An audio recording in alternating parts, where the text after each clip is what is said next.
Marketing Square. Bienvenue sur Marketing Square, le rendez-vous du gros marketing. Le gros, c'est un marketing qui sort des clous, qui se réinvente, qui se renouvelle. C'est aussi un mindset qui repose sur l'envie de se dépasser, de se détacher de ses opinions une bonne fois pour toutes et d'apprendre en continu. Si tu te reconnais dans cette description, que tu sois débutant ou expert, abonne-toi. Ce podcast va devenir ton meilleur allié. Ce podcast est rendu possible par Refer, une application que j'ai lancée pour vous permettre d'activer et de monétiser vos réseaux. Pour découvrir la pépite, rendez-vous sur refer.social.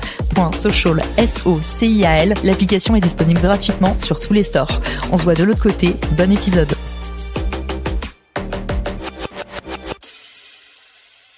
Bonjour à tous, bienvenue dans ce nouvel épisode de Marketing Square. Aujourd'hui, on va parler d'un sujet très chaud. Pourquoi faut-il se nicher au lieu d'aller essayer de répondre un petit peu à tous les problèmes de la Terre? Mon invité aujourd'hui pour en parler, Franck Roca, qui est entrepreneur, mentor, ancien entraîneur d'athlètes de haut niveau. Salut Franck, comment tu vas? Écoute, ça va très très bien Caro, merci à toi et de m'accueillir dans ton podcast Marketing Square que j'adore. On s'était déjà rencontrés sur Clubhouse, donc on continue notre saga audio. Et aujourd'hui, je trouve que c'est un sujet particulièrement intéressant que tu pointes du doigt, surtout quand on est jeune entrepreneur. On a un peu envie de courir plusieurs lièvres à la fois. Est-ce que tu peux nous raconter un peu quelques éléments de contexte? Qu'est-ce qui t'a amené à te pencher sur ce sujet? Souvent, on veut aider tout le monde. Et là, je te rejoins sur quand on est jeune entrepreneur, on veut nos premiers clients et entre guillemets, on va accepter tout le monde. Même si en gros, on est marketeur, on va accepter de faire le jardin de la mamie d'à côté parce qu'on a besoin d'argent. Et c'est un peu ça. L'idée, c'est pourquoi il va falloir se nicher et donc au final aller entre l'océan et le petit lac à côté de chez nous. Pourquoi il va falloir plutôt aller pêcher dans ce lac plutôt que dans l'océan pour avoir un message qui va être beaucoup plus clair et compréhensible et aider enfin les bonnes personnes avec qui on a envie de travailler. Eh ben, on est pendu à tes lèvres. C'est parti. Raconte-nous, du coup, pourquoi est-ce qu'on a plus intérêt à se spécialiser plutôt qu'à être un généraliste? Je vais me servir de deux histoires. La première, c'est un photographe américain. Donc, on discute, on est dans un brainstorm, etc. Il gagnait déjà assez bien sa vie, mais pas tant que ça. Il me dit, OK, Franck, est-ce que je peux me donner un peu de 3 conseils? Là, il monte son site internet. Je la fais très, très courte, l'histoire. Et son site internet, comme quasiment tous les photographes, je sais pas si tu t'es marié, si tu as fait déjà des photos de sport ou je ne sais quoi, tu as toujours 25 000 prestations différentes. Mariage, bébé, sport et que sais-je. Finalement, tu perds ton message. Par exemple, nous, là, on est venu accoucher au Brésil et on a voulu donc avoir tout cet accouchement naturel dans l'eau en vidéo. J'ai pas tapé photographe ou vidéaste. J'ai tapé vidéaste spécialisé dans l'accouchement. Comme ça, au moins, on a quelqu'un qui va se connaître sur les angles à adopter, l'émotion à aller chercher entre le papa, la maman, etc., etc. Et donc, pour ce photographe, c'est un peu la même chose. Donc, il avait toutes ces options et je lui ai posé une question. Et je lui ai dit, OK, qu'est-ce qui t'anime dans ton métier? Et là, je vous le donne en 1000. La réponse qu'il m'a donnée, elle ne faisait pas du tout partie de toutes les prestations qui étaient affichées sur son site internet. Ce qui l'animait, c'était, et il s'était trouvé cette spécialité, faire des photos d'étiquettes de bouteilles de vin. Donc en soi, la bouteille de vin, qui est très complexe à photographier parce qu'il y a des reflets, c'est en 3D, etc., etc. Et donc ça demande une notion photographique différente. Alors je suis pas expert dans la photo et je la fais courte l'histoire. Là, ça lui a fait un tilt. On se revoit 3 mois après pour le prochain mastermind. Et là, il avait mis en action tout ce qu'on avait défini. Et cette personne, en s'étant spécifié, il avait eu un énorme vignoble américain en Californie qu'il avait donc pris en prestation et le mec il était déjà en train de croître. 12 mois après, il est devenu la référence américaine des photographies de bouteilles de vin. Aujourd'hui, il est devenu la référence même de toutes les photographies justement de canettes comme Red Bull, etc., etc. Parce qu'à un moment donné, il est sorti de cet océan rouge d'être un photographe lambda et il s'est spécialisé dans un photographe technique sur une seule et même objet dont les gens avaient besoin et que personne ne s'était encore spécialisé dans cette niche-là. Ça, c'est la première histoire. Franck, du coup, si je me fais un peu l'avocat du diable, on est tous d'accord que du coup, se spécialiser, c'est une bonne idée, mais une anxiété qu'on a souvent, c'est finalement, est-ce que la taille de marché est suffisante pour pouvoir en vivre? Autant quand on ratisse un peu large, on est sûr de pouvoir signer des clients pour payer son loyer, mais je comprends la vraie problématique brûlante du moment. Se spécialiser, ça coûte beaucoup d'argent au démarrage. Alors, est-ce que c'est toujours intéressant de le faire? Est-ce qu'il n'y a pas un petit peu des contre-exemples qu'on pourrait donner facilement? Moi, j'ai des exemples de gens qui se sont trop spécialisés sur des niches qui n'étaient pas assez porteuses. Est-ce que tu as réponse à ça? Ouais, je pense que j'ai plusieurs angles de réponse, à savoir laquelle je choisis. Ça dépend jusqu'à quel niveau on va se nicher et surtout également notre niveau de conscience et notre rapport à l'argent. Il y a pas mal de choses, je pense, qui se mélangent un petit peu. Là, je prends un peu plus mon expérience là en tant que mentor et coach avec nos programmes d'accompagnement où on va proposer des prestations à plusieurs milliers d'euros. Donc finalement, en fonction de son ambition, les personnes qu'on a envie d'impacter, on n'a pas besoin de millions de clients. Et donc là, pour cet exemple précis, c'est juste pour se positionner immédiatement sur quelque chose qui va être plus simple, eh bien justement à se créer une autorité, une spécialisation pour que les personnes viennent nous voir pour seulement cette option différente, cette spécialisation. Je vais l'agrémenter avec mon histoire personnelle, la deuxième histoire rapide. Donc avant, j'étais coach de natation, j'ai été coach sportif sur la région cannoise, le sud-est de la France, etc. Et quand je suis arrivé, en fait, j'étais un petit jeune de 20 et quelques années et il y en avait déjà qui étaient là depuis des dizaines d'années et ils vendaient tous leurs leçons à 25-30 euros la leçon et c'était tout. Il n'y avait pas forcément de forfait, il n'y avait pas d'agrémentation. Et à cette époque-là, sans cerveau marketing, j'ai eu quand même cette bonne idée de OK, moi je vais ajouter des choses, je vais ajouter un diplôme de natation qui sera valide pour faire des centres aérés, je vais ajouter une médaille et je vais ajouter des films sous-marins. Alors c'est avant la GoPro, donc faut resituer le schéma, c'est dans les années 2000. Je vais aller monter et augmenter le prix et j'ai doublé le tarif par rapport à toute ma concurrence. Ce qui s'est passé, c'est qu'immédiatement, toutes les personnes qui allaient voir mes concurrents ne sont pas du tout venues à moi. En revanche, les personnes, donc les grandes familles riches, américaines, etc., qui ont toutes des maisons secondaires sur la région cannoise, eh bien là, par contre, j'étais l'élu, entre guillemets, immédiatement parce que mon offre était plus qualitative, plus spécifique, j'apportais plus de valeur et j'étais, entre guillemets, plus cher également. Et donc, dans leur tête, ça avait plus de valeur parce qu'on sait aussi que le cerveau humain, quand c'est plus cher, la plupart du temps, immédiatement, on se dit que ça a plus de valeur et que ça a plus de qualité. Donc ça, c'est aussi un exemple très concret. Et finalement, eh bien, ça permet aussi peut-être de générer plus de revenus en travaillant un peu moins, en se tuant moins à la tâche et en donnant peut-être encore plus de valeur à notre clientèle. Le pricing, c'est clairement le casse-tête de l'entrepreneur. Comment est-ce que toi, justement, t'arrives avec un pricing? Parce que du coup, tu nous dis, je me suis mis au double des autres, mais on sait, Franck, que tu as utilisé une vraie recette. Tu t'es pas dit, tiens, je fais un x2, ça marche pas comme ça, si? Alors, en 2004, forcément, je n'avais aucune connaissance parce que moi et l'école, ça faisait 12, tu vois. J'avais aucune connaissance marketing, je savais même pas ce que ce mot voulait dire. Donc là, oui, c'était le Saint-Esprit qui m'est tapé sur la tête.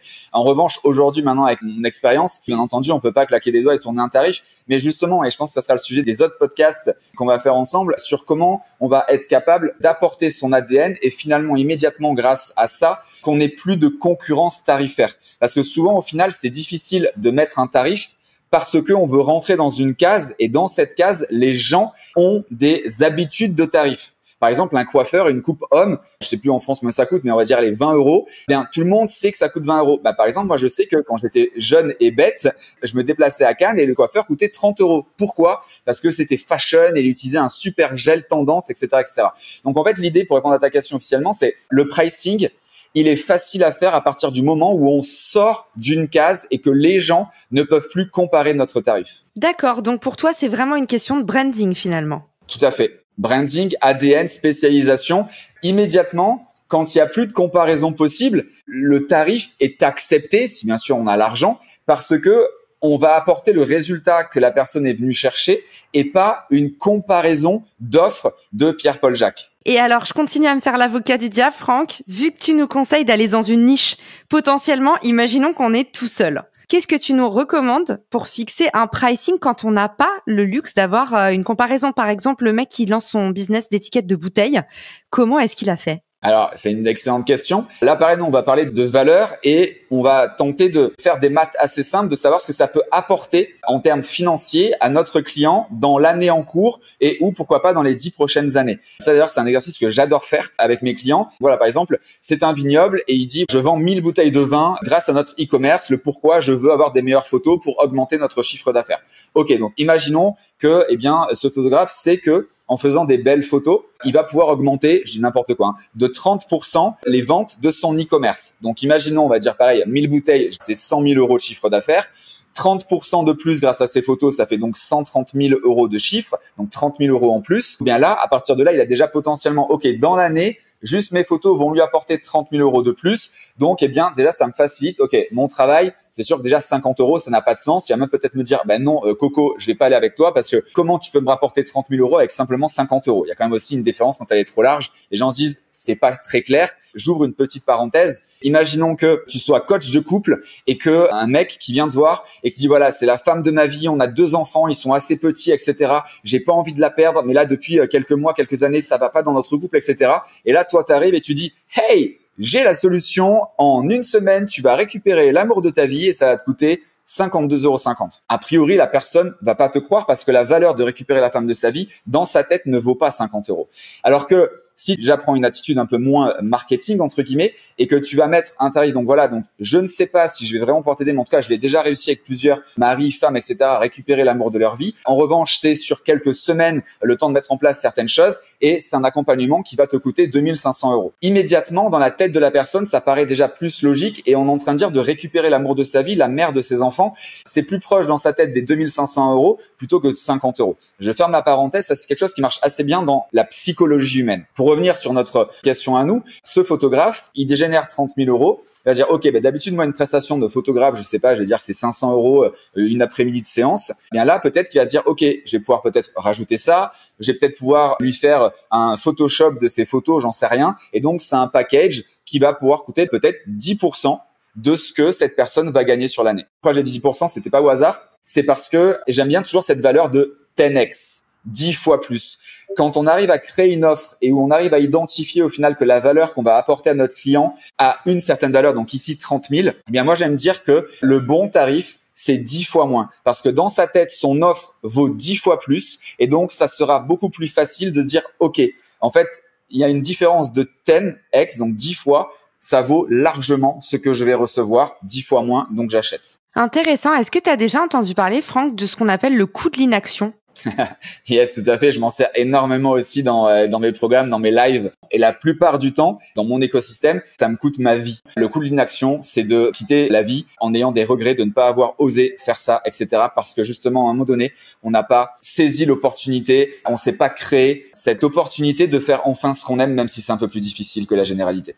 Le coût de l'inaction, c'est en fait combien est-ce que ça coûte à votre prospect de ne rien faire ? Si vous parlez avec des clients qui sont un peu plus pragmatiques, ils vont vous dire, bah voilà, nous, en fait, on voudrait faire 30% de plus de CA. Et ben, du coup, le coût de l'inaction, c'est tant qu'il passe un mois sans vos services, potentiellement, il s'assoit sur cette somme. Donc, c'est le manque à gagner. Peut-être que ça vous donnera, à vous qui nous écoutez, des petites recettes pour pouvoir pricer une niche parce que c'est pas une mince affaire. C'était bien qu'on fasse une petite parenthèse là-dessus.